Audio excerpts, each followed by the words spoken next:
established in God, having a firm understanding of divine knowledge, and not hampered by delusion, they neither rejoice in getting something pleasant, nor grieve on experiencing the unpleasant. Those who are not attached to external sense pleasures realize divine bliss in the self. Being united with God through yoga, they experience unending happiness.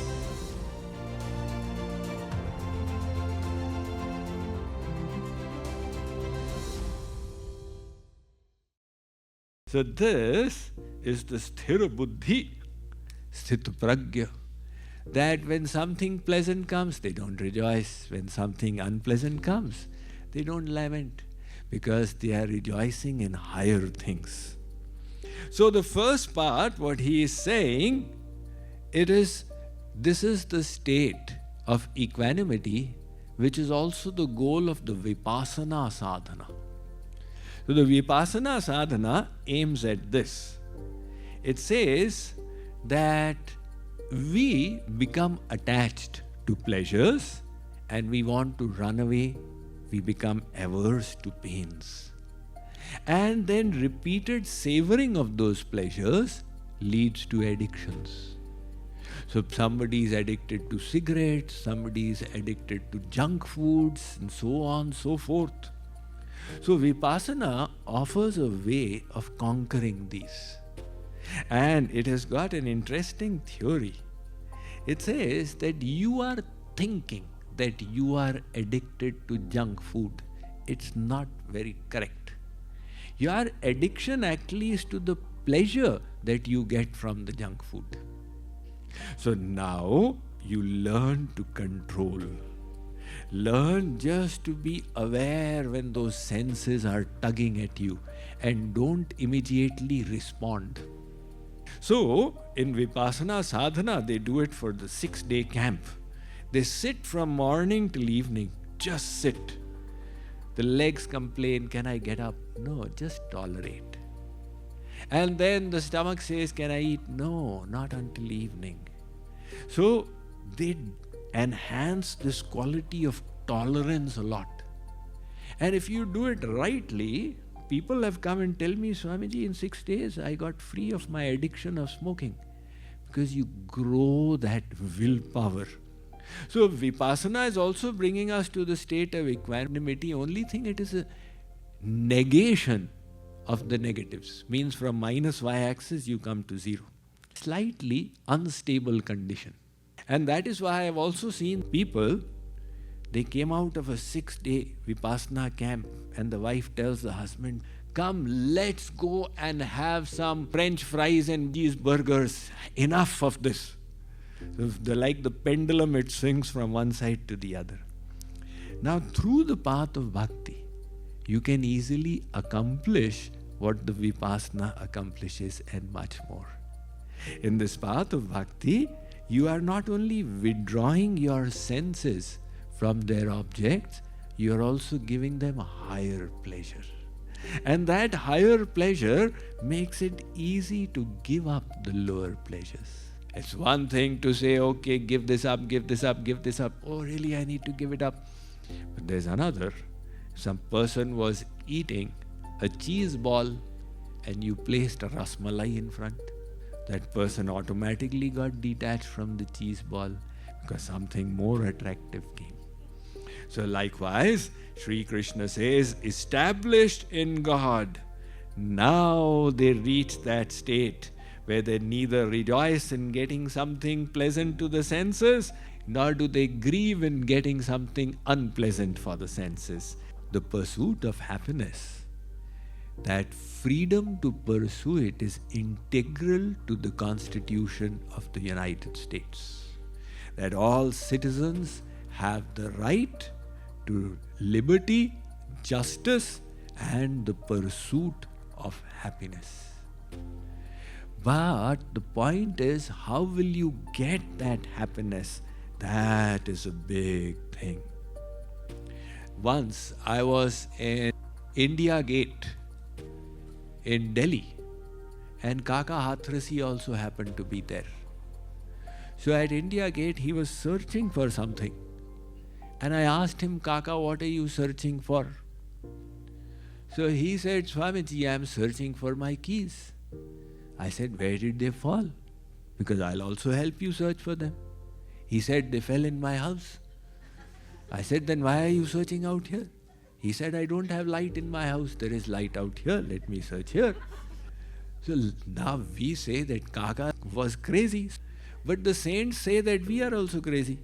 Because we are also searching for happiness in the wrong place. We are divine souls. And we are looking for happiness in the objects of the senses of the body. Now you keep on and on and on searching. There is no reaching of the goal. It is like the Mrig Trishna, the ever-fading illusion. And finally, then somebody realizes, true happiness is in God. So if you want that happiness of God, you have to sacrifice some other happiness.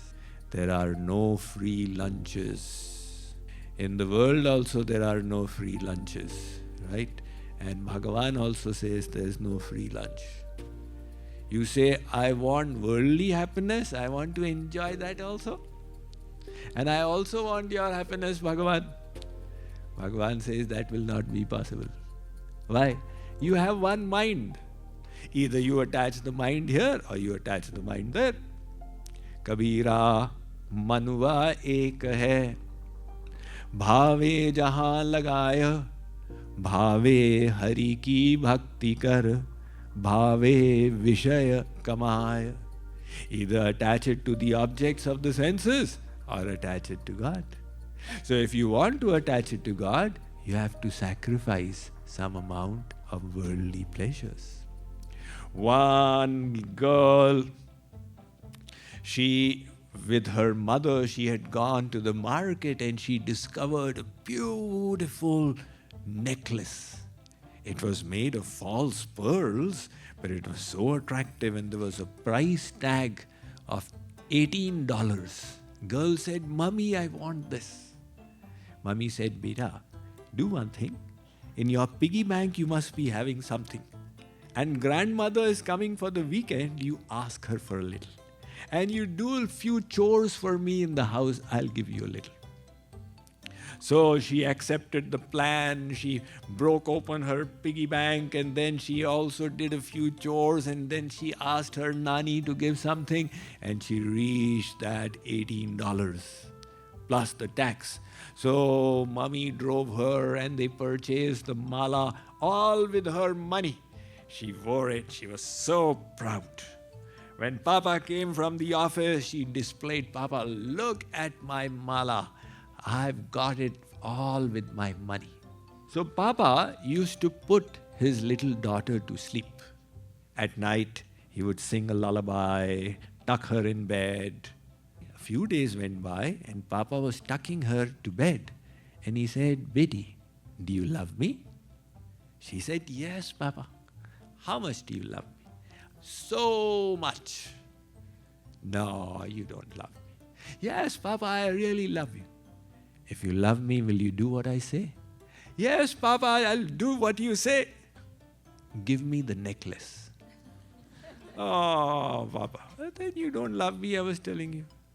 So Papa left and she kept on thinking, oh my God, I've got this terrible choice to make. Now either I love Papa and lose the necklace or I love the necklace and lose Papa. So next night, Papa came again. And the girl was sitting in her bed. She said, Papa, I have got the necklace.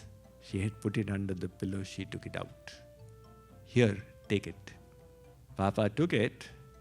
And in his other pocket, he had the actual pearl necklace worth $2,000. He took it and gave it to her. He was just teaching her that you need to make sacrifices to get higher things. Likewise, you say, I want to take Bhagavan for a ride. I'll have all my worldly desires and also get your bliss. Bhagavan says, you cannot fool me. If you want me, then you have to sacrifice these. That is what Sri Krishna says, that those who have learned detachment from the externals, they relish the bliss of the self within.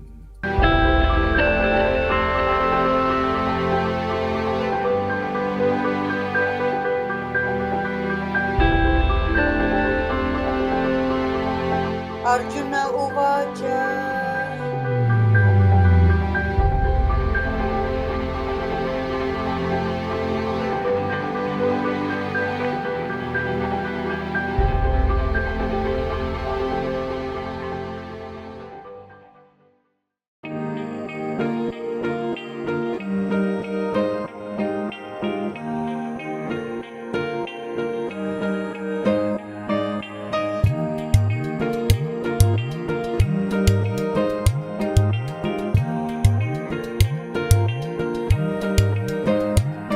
Jai Radhe Krishna Radhe, Jai Radhe Krishna Radhe, Jai Radhe Krishna Radhe, Jai Radhe Krishna Radhe, Radhe Krishna Radhe Krishna Radhe Krishna Radhe.